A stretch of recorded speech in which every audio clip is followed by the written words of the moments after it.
ഞങ്ങളുള്ളവരെ, നമ്മുടെ ഈ ധ്യാനത്തിൻ്റെ ഏറ്റവും ആദ്യത്തെ ദിവസമായ ഇന്ന് നമ്മൾ വിശുദ്ധ കുർബാനയിലൂടെ സർവജ്ഞനായ ഭരണകർത്താവും അങ്ങയുടെ ഭവനത്തിൽ വസിക്കുന്നവരുടെ വിസ്മരണീയനായ പരിപാലകനും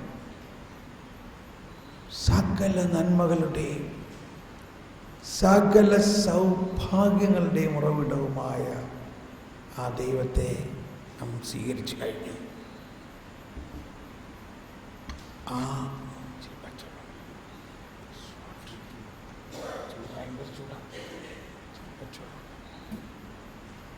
പച്ചുള്ള ആരെങ്കിലും കയ്യിലിട്ടോ?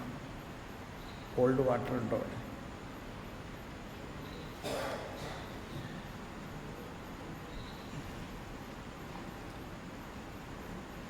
ആ വിസ്മരണീയതയിലേക്കാണ് നമ്മുടെ ഈ ധ്യാനത്തിൻ്റെ മുഴുവനും ഒരു ഡയറക്ഷൻ. സർവജ്ഞനായ ഭരണകർത്താവും അങ്ങയുടെ ഭവനത്തിൽ വസിക്കുന്നവരുടെ വിസ്മരണീയനായ പരിപാലകൻ.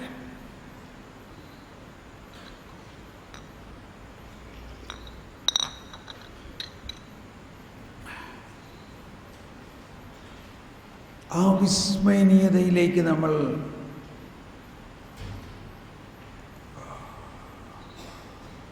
പ്രവേശിക്കുമ്പോൾ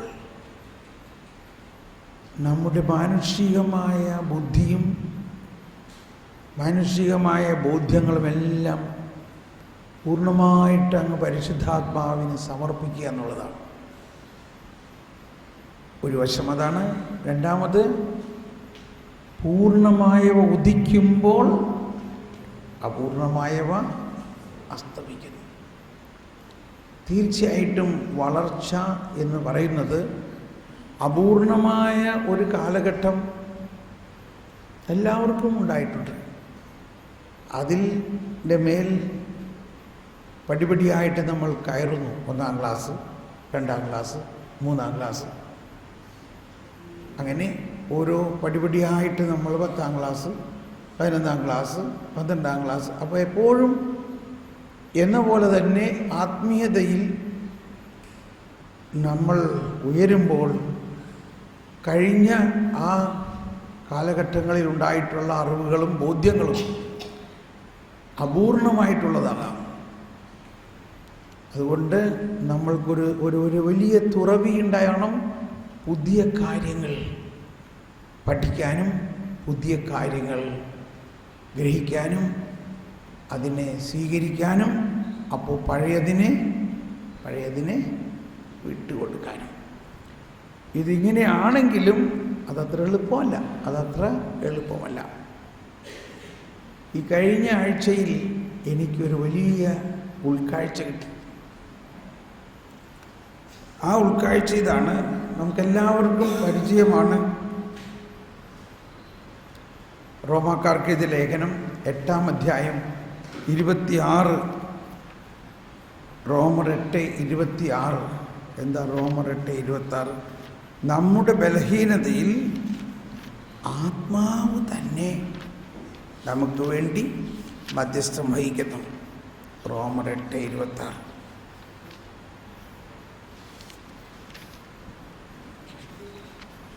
റോമർ 8:26 മുതലുള്ള വചനങ്ങളിൽ നമ്മുടെ ബലഹീനതയിൽ ആത്മാവ് നമ്മെ സഹായിക്കുന്നു. എല്ലാവരും നേരിട്ട് പറയാമോ? നമ്മുടെ ബലഹീനതയിൽ ആത്മാവ് നമ്മെ സഹായിക്കുന്നു. വേണ്ട വിധം പ്രാർത്ഥിക്കേണ്ടത് എങ്ങനെയെന്ന് നമുക്കറിഞ്ഞുകൂടാ. ഇത് സമ്മതിക്കാമോ? നമ്മൾ ഇപ്പോൾ നമ്മളൊക്കെ 40 ദിവസവും ഉപവാസ പ്രാർത്ഥനയൊക്കെ നടത്തുന്ന ആൾക്കാരാണ്. പക്ഷെ എങ്കിലും ഓരോ അവസ്ഥയിലും നമ്മൾ വളരണമെങ്കിൽ വേണ്ട വിധം പ്രാർത്ഥിക്കുന്നത് എങ്ങനെയാണെന്ന് നമുക്കറിഞ്ഞുകൂടാ. അപ്പോൾ ഞാൻ പറഞ്ഞു, കർത്താവ് എനിക്ക് അറിഞ്ഞുകൂടാ. ഞാൻ 25 വർഷമായി കർത്താവിന് വേണ്ടി ദിനരാത്രം പ്രാർത്ഥിക്കുകയും പ്രവർത്തിക്കുകയും ഒക്കെ ചെയ്യുന്നുണ്ടെങ്കിലും ഇന്നും എന്നിൽ ഒരു അറിഞ്ഞുകൂടായിക ഉണ്ട്. എനിക്ക് അറിഞ്ഞുകൂടാത്ത എന്തോ ഉണ്ട്. ഉണ്ടോ? ഉണ്ടോ? ഉണ്ടോ? അങ്ങ് സമ്മതിക്കും. എനിക്ക് അറിഞ്ഞുകൂടാ. അവിടെയാണ്. അപ്പം അവിടെ എന്ത് ചെയ്യും? എന്നാൽ അവാച്യമായ നെടുവീർപ്പുകളാൽ ആത്മാവ് തന്നെ നമുക്ക് വേണ്ടി മാധ്യസ്ഥം വഹിക്കുന്നു, സഹായിക്കുന്നു. പരിശുദ്ധാത്മാവിനെ അങ്ങ് വിട്ടുകൊടുക്കുക. എനിക്കറിഞ്ഞുകൂടാ, പക്ഷേ എൻ്റെ ഉള്ളിലുള്ള എൻ്റെ ആത്മാവ് പ്രാർത്ഥിക്കുന്നു. അതാണ് ഭാഷാവരത്തിലുള്ള പ്രാർത്ഥന. ഭാഷാവരത്തിൽ നമ്മൾ പ്രാർത്ഥിക്കുന്നത് നമ്മുടെ ആത്മാവ് പ്രാർത്ഥിക്കുന്നതാണ്. ഇനി അതിൻ്റെ കൂടെ വേറെ ആരുണ്ട് ഇവിടെ? പരിശുദ്ധാത്മാവ് പ്രാർത്ഥിക്കുന്നു. പരിശുദ്ധാത്മാവ് നമ്മുടെ ആത്മാവിൽ ലയിച്ച് പ്രാർത്ഥിക്കുന്നു. ആര് പ്രാർത്ഥിക്കണതാണ് നല്ലത്? നമ്മൾ പ്രാർത്ഥിക്കണതോ പരിശുദ്ധാത്മാവ് പ്രാർത്ഥിക്കണതോ? അപ്പോൾ ആരംഭത്തിൽ തന്നെ നമ്മളൊരു ഹൈ പവർ പ്രാർത്ഥനയിലേക്ക് നീങ്ങാൻ പോവുകയാണ്. ഹൈ പവർ എന്ന് പറഞ്ഞാൽ നമ്മുടെ പവറല്ല, പരിശുദ്ധാത്മാവിനെ കൊണ്ട് നമ്മൾ പ്രാർത്ഥിപ്പിക്കുന്നു. കാരണം നമുക്കറിഞ്ഞുകൂടാ. ആ വാക്കൊന്ന് അടിവരയിട്ടെ. എന്താ വാക്ക്? എന്താണ്? ഒന്നെല്ലാവരും ഏറ്റുപറഞ്ഞ്, നമുക്കറിഞ്ഞുകൂടാ. ദൈവവചനമാണ് നാം കേട്ടത്. എന്താണ് ആ വാക്ക്? നമുക്കറിഞ്ഞുകൂടാ. ഒന്ന് ഉച്ചത്തിൽ പറഞ്ഞ്, ഒന്നുകൂടി ഉറപ്പിച്ച് പറഞ്ഞ്. പക്ഷെ ഒന്നറിയാം, പരിശുദ്ധാത്മാവിന് എല്ലാം അറിയാം.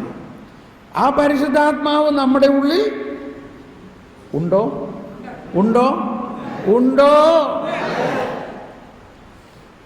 ഇത്രയും നമ്മൾ എന്നും പഠിച്ചിട്ടുള്ളതാണ്. ഇത് കഴിഞ്ഞിട്ടുള്ള വചനം ഒന്ന് വായിച്ചേ. ആത്മാവ് തന്നെ അവാച്യമായ നെടുവീർപ്പുകളാൽ ആത്മാവ് തന്നെ നമുക്ക് വേണ്ടി മധ്യസ്ഥം വഹിക്കുന്നു. ആത്മാവ് നമുക്ക് വേണ്ടി മധ്യസ്ഥം വഹിക്കുന്നു. ഈ ധ്യാനം മുഴുവനും നമ്മൾ പ്രാർത്ഥിക്കുന്നതിനേക്കാൾ ഉപരി ആത്മാവ് നമുക്ക് വേണ്ടി പ്രാർത്ഥിക്കും, ഈശോ നമുക്ക് വേണ്ടി പ്രാർത്ഥിക്കും. അടുത്തത്, ഹൃദയങ്ങൾ പരിശോധിക്കുന്നവൻ ആത്മാവിൻ്റെ ഇംഗിതം ഗ്രഹിക്കുന്നു. ഇപ്പം ഇവിടെ നമ്മുടെ ആത്മാവിൻ്റെ ഇംഗിതം, നമ്മുടെ മനുഷ്യാത്മാവിൻ്റെ ഇംഗിതം ഹൃദയങ്ങൾ പരിശോധിക്കുന്ന പരിശുദ്ധാത്മാവിനെ ഗ്രഹിക്കാം. എന്തെന്നാൽ ആത്മാവ് ദൈവഹിതമനുസരിച്ചാണ് വിശുദ്ധർക്ക് വേണ്ടി മാധ്യസ്ഥം വഹിക്കുന്നത്. ഇവിടെ ആരാണ് ഈ വിശുദ്ധർ? നമ്മൾ ഓരോരുത്തരുമാണ്. യേശുക്രിസ്തുവിൽ വിശ്വസിച്ച് യേശുവിൽ സ്നാനപ്പെട്ട് പുതിയ സൃഷ്ടിയായി കഴിഞ്ഞിരിക്കുന്ന വിശുദ്ധരാണ് നമ്മൾ. നമ്മൾ ആരാണ്? വിശുദ്ധരാണ്. വിശുദ്ധ കുർബാന വിശുദ്ധ ജനത്തിനുള്ളതാകുന്നു. നമ്മെ ജീവിപ്പിക്കുന്ന കർത്താവ് ഈശോ മിശിഹായുടെ പ്രസാദപരം നാം എല്ലാവരിലും സമ്പൂർണമാകട്ടെ. ആ സമ്പൂർണമായ പ്രസാദപരം നമ്മൾ സ്വീകരിച്ചോ? അപ്പൊ ഇപ്പോൾ നമ്മൾ പ്രസാദപരത്തിൻ്റെ സമ്പൂർണതയിലാണോ?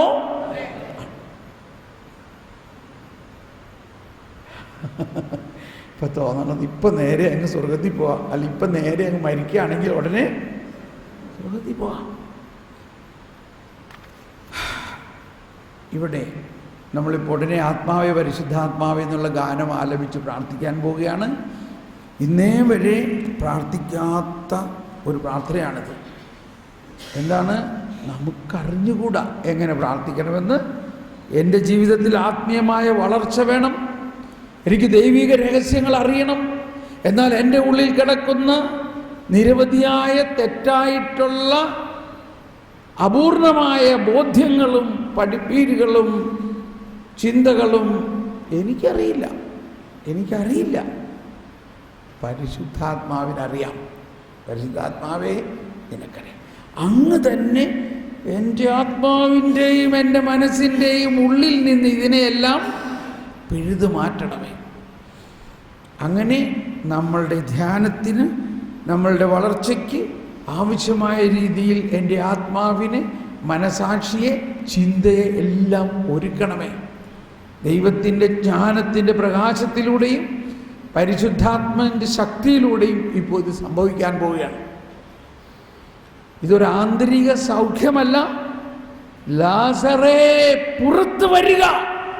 ചത്തു ചീഞ്ഞ ലാസർ ഒരു ശബ്ദം കേട്ടപ്പോൾ പുറത്തു വന്ന ആ ശക്തിയാണ് പരിശുദ്ധാത്മാവിലൂടെ നമ്മൾ ഓരോരുത്തരിലും ഉള്ളത് എന്ന് വിശ്വസിക്കുകയും നമ്മുടെ ചത്തു ചീഞ്ഞ ബോധ്യങ്ങളെ പുതിയതാക്കിക്കൊണ്ട് ആത്മാവിൻ്റെ ഒരു ഉയർപ്പ് നമ്മളിലേക്ക് കുതിച്ചു ചാടാൻ പോവുകയാണ്. ഇപ്പോൾ വരുവിൻ, നമുക്ക് എഴുന്നേറ്റ് നിൽക്കാം. ഒരിക്കൽ കൂടി ആ വചനം ഒന്ന് നോക്കുക.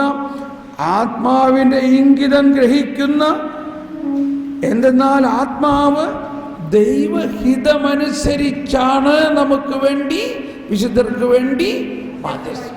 അപ്പൊ ദൈവഹിതം എന്താണ്? ദൈവഹിതം എല്ലാവരും സത്യം അറിയണമെന്നും എല്ലാവരും നിത്യജീവനിലേക്ക് പ്രവേശിക്കണമെന്നും എല്ലാവരും ഏക സത്യദൈവമായ യേശുക്രിസ്തുവിൻ, ദൈവമായ അങ്ങയെയും അങ്ങയച്ച യേശുക്രിസ്തുവിനെയും അറിയണമെന്നതാണ്. ഈ ബോധ്യത്തോടെ ഇപ്പോൾ നമ്മളല്ല പ്രാർത്ഥിക്കാൻ പോകുന്നത്. ആരാ പ്രാർത്ഥിക്കാൻ പോകുന്നത്? പരിശുദ്ധാത്മാവ്. നമ്മുടെ ആത്മാവ്, പരിശുദ്ധാത്മാവ് പ്രാർത്ഥിക്കാൻ അങ്ങ് വിട്ടുകൊടുക്കുന്നു. പരിശുദ്ധാത്മാവ് നമ്മളിൽ പ്രാർത്ഥിക്കുന്നു. നമുക്കിങ്ങനെ പ്രാർത്ഥിക്കാം. എന്നിൽ വസിക്കുന്ന പരിശുദ്ധാത്മാവേ, എന്നിൽ ജീവിക്കുന്ന ദൈവമേ, എന്നിൽ പ്രാർത്ഥിക്കണമേ. എന്നെ വിശുദ്ധീകരിക്കുന്നതിനും ശക്തീകരിക്കുന്നതിനും ഉന്നതമായ ബോധ്യങ്ങൾ നൽകുന്നതിനും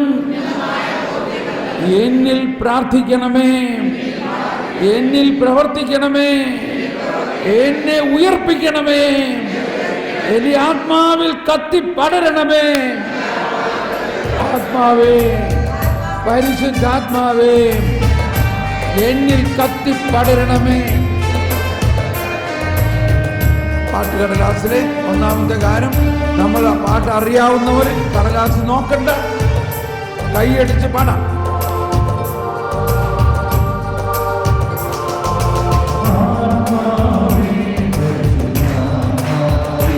ദാഹത്തോടെ ഉയർക്കാൻ പോവുകയാണ് ഓരോരുത്തരിലും ആത്മാവിന്റെ അത്ഭുത ശക്തി.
പരിശുദ്ധാത്മാവേ, ഞങ്ങളിൽ കത്തിപ്പടരണമേ. ഞങ്ങളിലുള്ള എല്ലാ ബോധ്യങ്ങളിലും കത്തിപ്പടരണമേ. ഞങ്ങളുടെ ബുദ്ധിയെ പ്രകാശിപ്പിക്കണമേ. ഞങ്ങളുടെ ബുദ്ധിയെ വളർത്തണമേ. ഞങ്ങളിൽ ദൈവിക രഹസ്യങ്ങൾ തുറക്കണമേ. ദൈവിക രഹസ്യങ്ങൾ തുറക്കണമേ. സർവജ്ഞനായ ഭരണകർത്താവും ഞങ്ങളുടെ ഭവനത്തിൽ വസിക്കുന്ന വിസ്മരണീയനായ പരിപാലകനുമായ യേശുവേ, പരിശുദ്ധാത്മാവേ,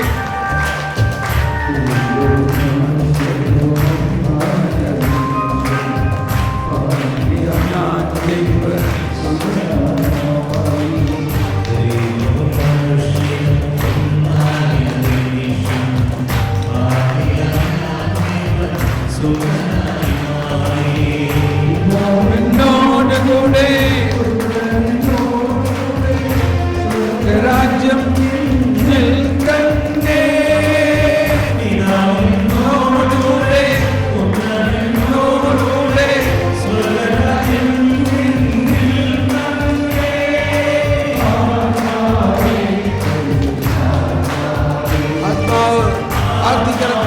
ഞങ്ങളുടെ ആത്മാവിൽ പരിശുദ്ധാത്മാവ് പ്രാർത്ഥിക്കണമേ. പരിശുദ്ധാത്മാവ് പ്രാർത്ഥിക്കുന്നു.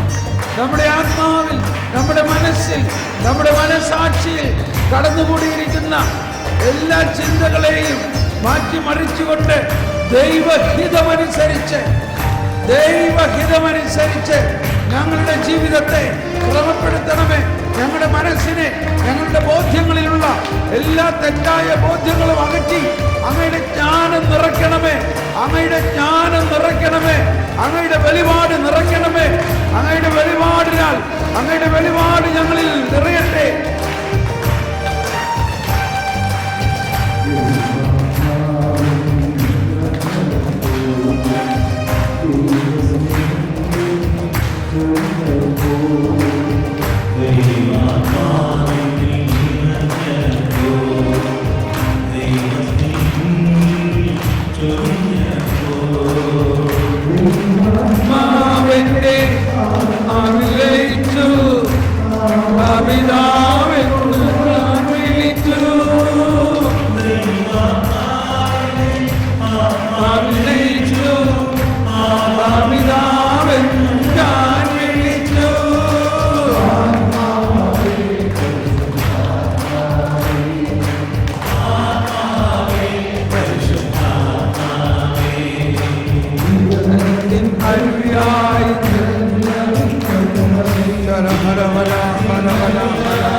പരിശുദ്ധാത്മാവ് പ്രാർത്ഥിക്കുന്നു.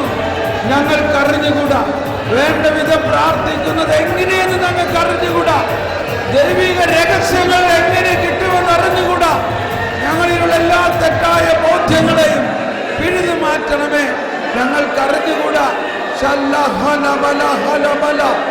ഞങ്ങൾക്കറിഞ്ഞുകൂടാ. ആത്മാവ് പ്രാർത്ഥിക്കണമേ. ആത്മാവ് ഞങ്ങളുടെ ബോധ്യങ്ങളെ, ഞങ്ങളിലുള്ള ബോധ്യങ്ങളെ ആത്മാവ് പരിശോധിക്കണമേ. ഞങ്ങളിലുള്ള ബോധ്യങ്ങളെ ആത്മാവ് പരിശോധിക്കണമേ. ഞങ്ങളിലുള്ള ബോധ്യങ്ങളെ ആത്മാവ് പരിശോധിക്കണമേ. അപൂർണമായവ എടുത്തു കളയണമേ. പൂർണ്ണമായ വരുമ്പോൾ അപൂർണമായവ അസ്തമിക്കും.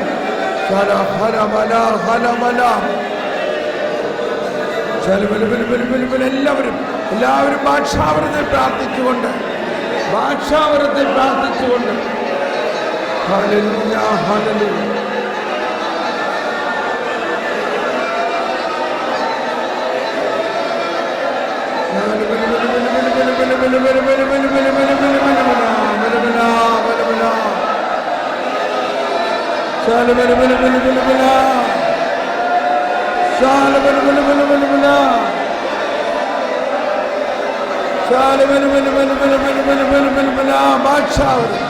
പരിശുദ്ധാത്മാവേ, ഞങ്ങളിൽ വസിക്കുന്ന പരിശുദ്ധാത്മാവേ, ഞങ്ങളിൽ പ്രാർത്ഥിക്കുന്ന പരിശുദ്ധാത്മാവേ, ഞങ്ങളുടെ ബുദ്ധിയെ, ഞങ്ങളുടെ ബോധ്യങ്ങളെ, ഞങ്ങളിലുള്ള എല്ലാ തെറ്റിദ്ധാരണകളെ നാളിതുവരെ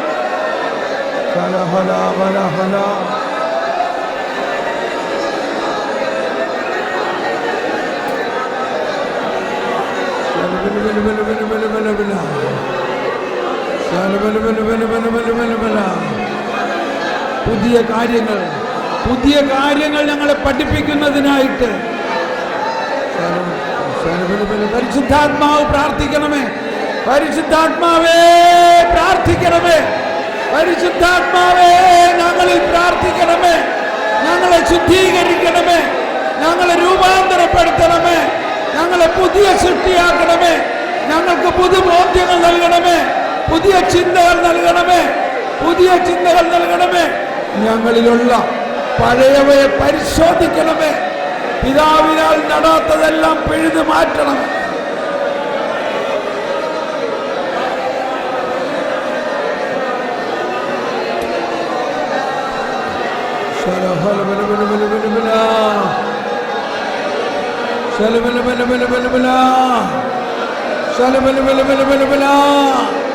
പരിശുദ്ധാത്മാവ് പ്രാർത്ഥിക്കുന്നു.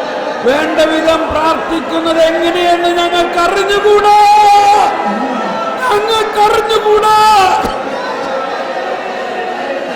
പരിശുദ്ധാത്മാവേ, ഞങ്ങളുടെ ബുദ്ധിക്ക് അറിഞ്ഞുകൂടാ, ഞങ്ങളുടെ ജ്ഞാനത്തിന് അറിഞ്ഞുകൂടാത്തത്, കണ്ണ് കാണാത്തതും കാത് കേൾക്കാത്തതും മനുഷ്യ മനസ്സ് നിരൂപിക്കുക പോലും ചെയ്യാത്ത ഞങ്ങൾക്കറിഞ്ഞുകൂടാ. ഞങ്ങളുടെ ഉള്ളിൽ കെട്ടിക്കിടക്കുന്ന എല്ലാ അജ്ഞതകളെയും എടുത്തു മാറ്റണമേ. തെറ്റായ ബോധ്യങ്ങളെ എടുത്തു മാറ്റണമേ. പരിശുദ്ധാത്മാവേ, അങ്ങേക്കെല്ലാം അറിയാം.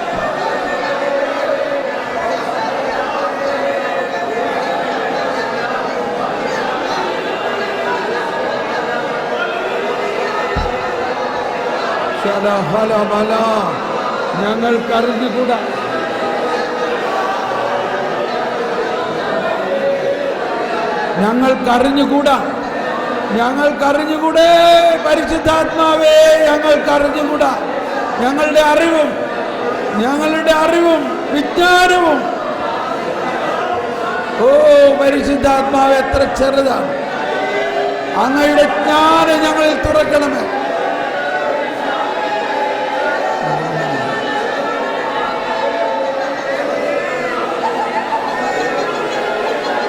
ഞങ്ങളിൽ കടന്നുകൂടിയിരിക്കുന്ന അപൂർണമായവയെ പിഴുതു മാറ്റണമേ. ഞങ്ങളിൽ കടന്നുകൂടിയിരിക്കുന്ന അപൂർണമായവയെല്ലാം പിഴുതു മാറ്റണമേ. തെറ്റായ ബോധ്യങ്ങളെ പിഴുതു മാറ്റണമേ. തെറ്റായ പ്രബോധനങ്ങളെ പിഴുതു മാറ്റണമേ. ഞങ്ങളിൽ കടന്നുകൂടിയിരിക്കുന്ന തെറ്റായ പ്രബോധനങ്ങളെ പിഴുതു മാറ്റണമേ. തെറ്റായ ബോധ്യങ്ങളെ പിഴുതു മാറ്റണമേ. ശല ഹല. എല്ലാവരും അതിരം തുറന്ന് പരിശുദ്ധാത്മാവ് പ്രാർത്ഥിക്കട്ടെ. ഭാഷാവരത്തിൽ പ്രാർത്ഥിക്കുക. പരിശുദ്ധാത്മാവാണ് പ്രാർത്ഥിക്കുന്നത്. ശല ബല ഹല ബല ഹല ബല ശല ബല ബല ബല ബല ബല ബല ബല ബല ബല ബല.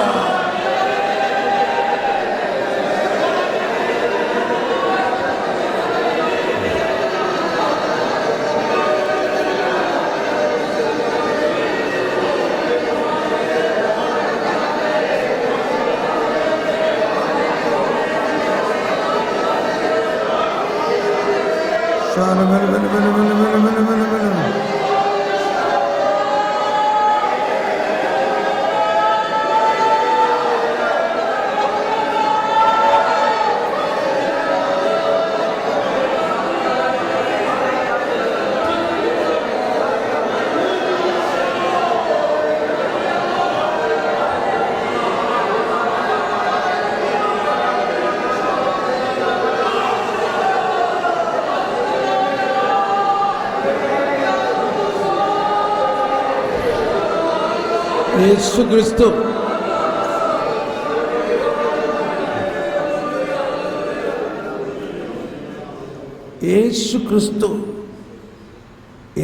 ക്രിസ്തു എന്ന അടിസ്ഥാനം സ്ഥാപിക്കപ്പെട്ട് കഴിഞ്ഞോ?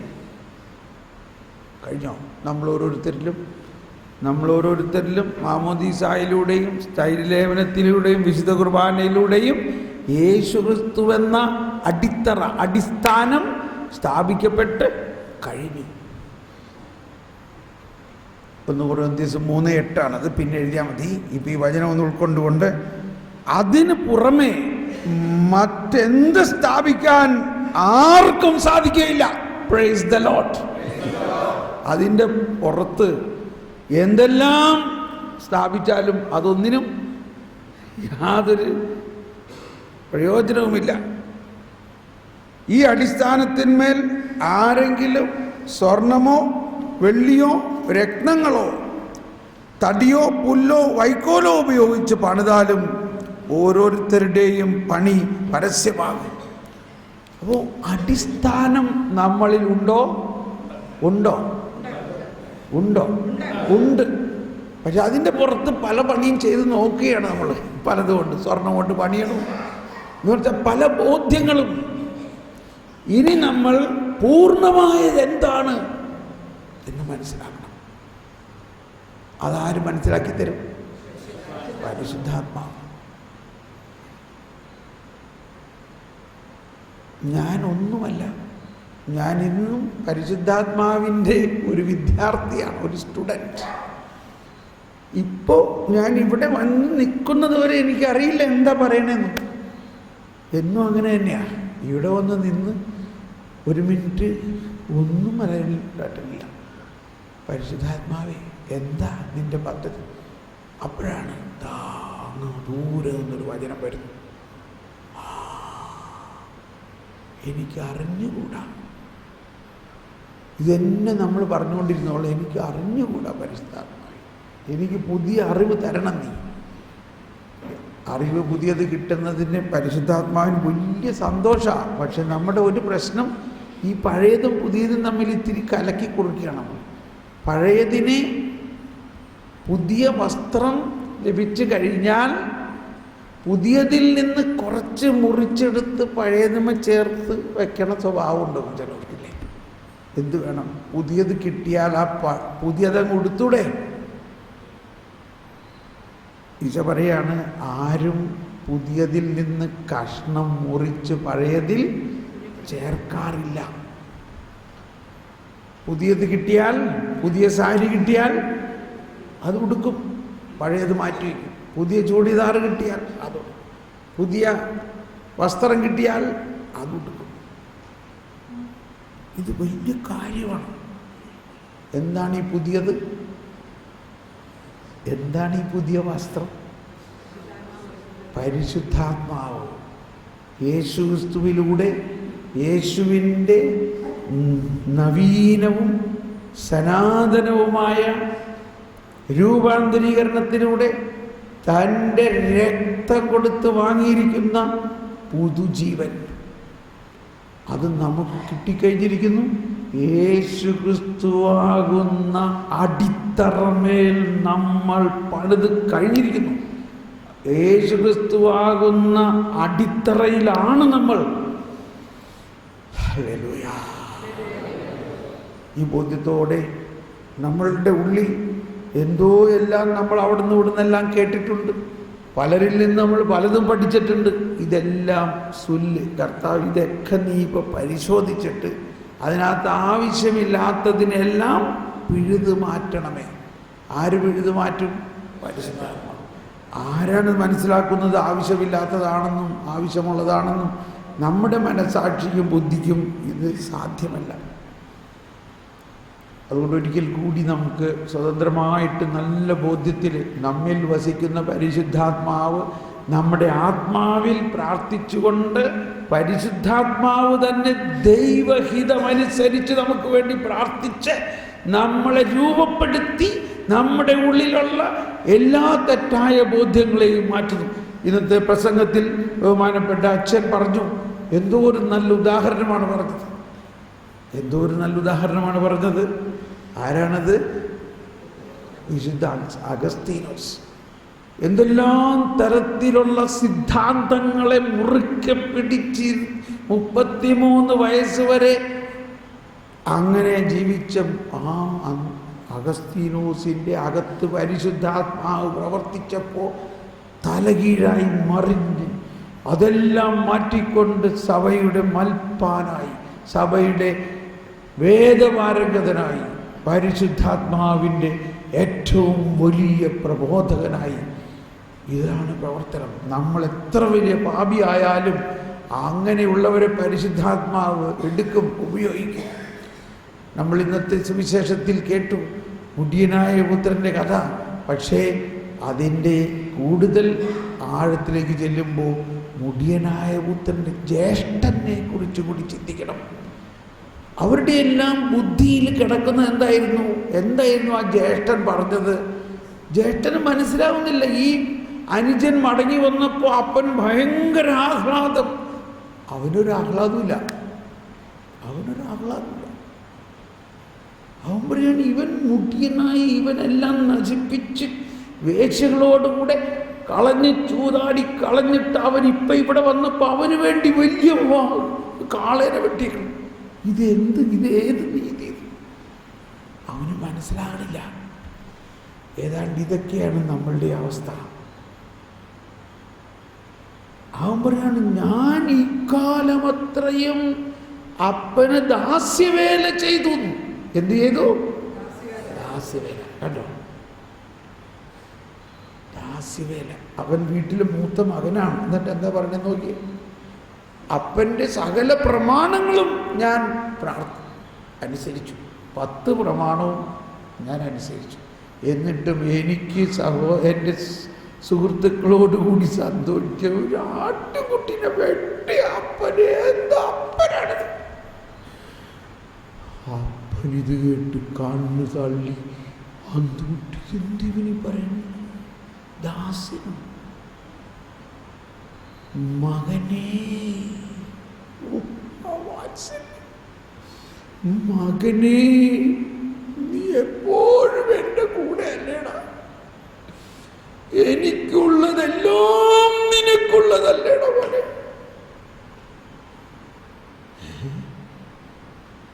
എന്ത് കേൾക്കണേ? ശരിയാണല്ലോ. ഞാൻ ഈ ഭവനത്തിൽ ആരാണ്? മകനാണ്. ഞാൻ ഈ ഭവനത്തിൽ ആരാണ്? മകനാണ്. ഞാൻ മകനാണെങ്കിൽ എൻ്റെ അപ്പൻ്റെ സർവ്വതിനും ഞാൻ അവകാശിയാണ്. മറിച്ച് നമ്മൾ പ്രമാണം അനുസരിച്ച് ദാസ്യവേ